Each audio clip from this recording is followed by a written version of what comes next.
Assalamualaikum warahmatullahi wabarakatuh. Alhamdulillahirabbil alamin wa bihi nasta'inu ala umuri dunya waddin wassalatu wassalamu ala asyrafil anbiya'i wal mursalin wa ala alihi wa sahbihi ajma'in amma ba'd. Yang saya hormati Ibu Rena selaku dosen pengampu pada mata kuliah statistika ini. Perkenalkan, saya Sumaya Rizatul IPA, ingin mempresentasikan mengenai langkah-langkah uji validitas dan realitas.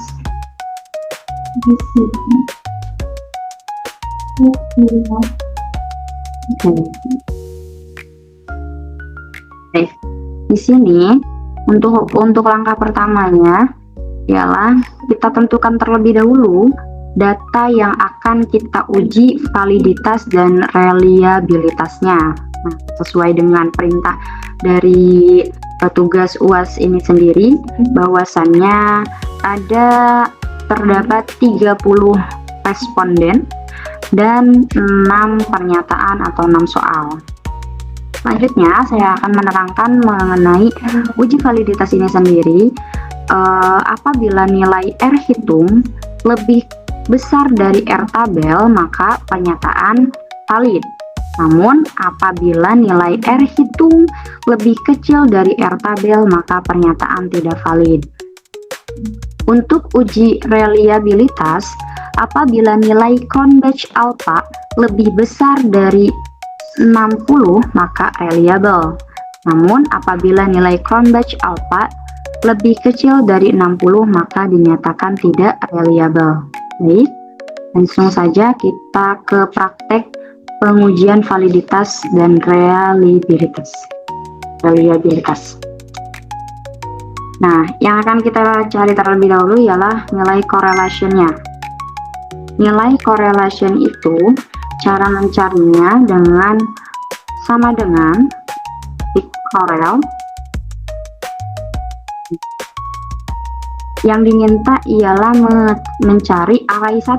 Array 1 itu kita ambil dari pernyataan 1. Kita blok dari atas sampai ke nilai responden yang ke-30. Oke, termasuk.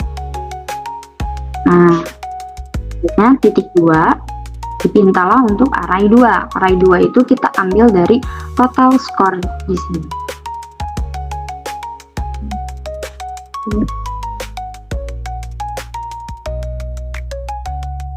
Itu tutup kurung.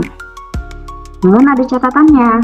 Ketika sudah sampai di sini, jangan lupa untuk mengunci dengan cara klik F4. Kita klik di antara H dan 3. Lanjut, klik F4. Di sini sudah terkunci. Satu lagi. Klik F4. Oke. Tujuannya agar nanti ketika di drag nilai tersebut tidak akan tergeser. Khawatirnya nanti kalau misalkan tidak dikunci terlebih dahulu, tidak akan bisa di drag, akan ke detect. Oke, selanjutnya kita. Nah, kita sudah mengetahui nilai correlation dari pernyataan pertama. Oke, berhubung di sini di belakang komanya banyak ya, kita perkecil menjadi cukup 3 saja. Nah, setelah itu kita drag. Nah, karena kita tadi sudah mengunci, maka ketika di drag, nilai pun akan langsung muncul. Paham ya? Selanjutnya R table. Untuk mengetahui R table sendiri, kita harus mengetahui ada berapa nilai nomor respondennya. Di sini kita sampai 30, maka boleh dilihat di Google. Di Google kita cari nomor responden 30 itu berapa. Di sini itu 0,361. Ini sama semuanya. Kita drag ke pinggir. Oke. Masuk ke keputusannya. Keputusannya ini antara valid kah atau tidak valid. Untuk mencari keputusan sama dengan if yang akan ditanyakan itu logical testnya. Nah, logical test itu kita masukkan nilai correlation. Nilai correlation itu atau R hitung lebih besar atau lebih kecilkah dari R tabel? Di sini 0,732 itu ternyata lebih besar dari R tabelnya, diklik. Nah, sampai di situ titik koma, maka ketika nilai correlation lebih besar dari R tabel dinyatakan valid. Namun apabila nilai korelasinya lebih kecil dari R tabel maka dinyatakan invalid atau tidak valid. Di situ lanjut enter. Nah, muncullah betul kan di sini nilai correlation itu memang lebih besar dari R tabel. Selanjutnya kita drag ke pinggir.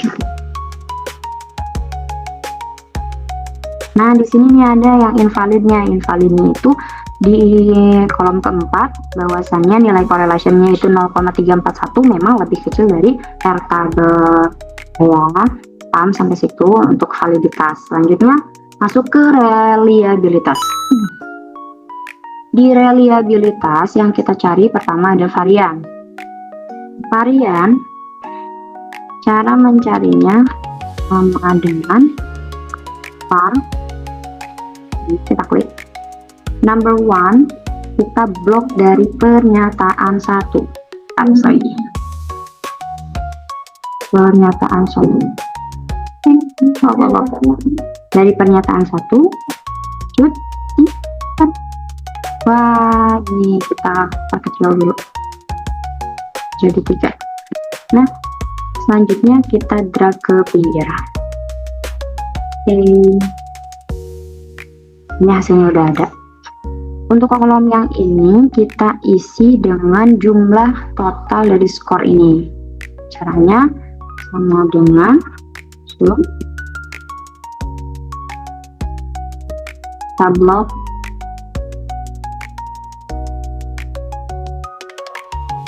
kemudian enter. Kita punya angka 524. Selanjutnya untuk jumlah varian kita pakai rumus sama dengan sum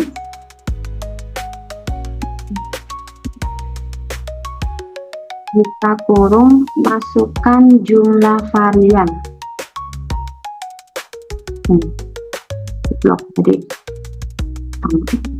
Nah, jadi blok lalu di enter. Oke, itu jumlah variannya. Untuk mencari varian total sama dengan masukkan yang tadi. Baru deh di enter 2. Nah, kita masuk ke keputusannya. Keputusannya antara reliable kah atau tidak reliable? Kita coba dulu di sini. Kita masukkan rumus sama dengan if yang pertama ditanyakan logical testnya, masukkan nilai keputusan. Nah, nilai keputusannya kan di sini masih kosong ya.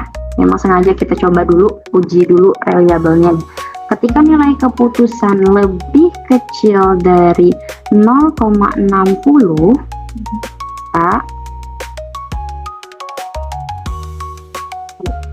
lebih kecil dari 0,60,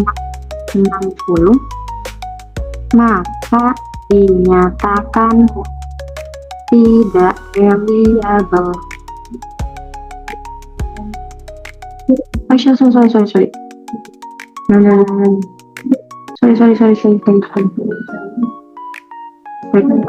Klik enter itu tidak reliable. Namun jika nilai keputusan lebih besar dari 0,60 maka dinyatakan reliable. Oke, jika tutup kurung ya tutup kurung lalu enter. Nah, betul di sini tidak reliable karena memang di sini nilai keputusannya masih 0, jadi angkanya lebih kecil dari 0,6. Coba kita masukkan nilai keputusannya nih, baru masukkan nilai keputusan dengan rumus sama dengan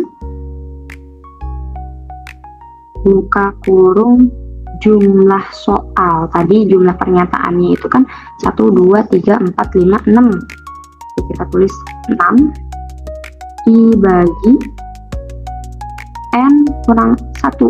Jumlahnya 1, 2, 3, 4, 5, 6 dikurangi 1 berarti 5. Tutup kurung dikali buka kurung lagi 1 kurangi jumlah varian, mana tadi jumlah varian, klik, oke, dibagi varian total. Selanjutnya tutup kurung lalu M.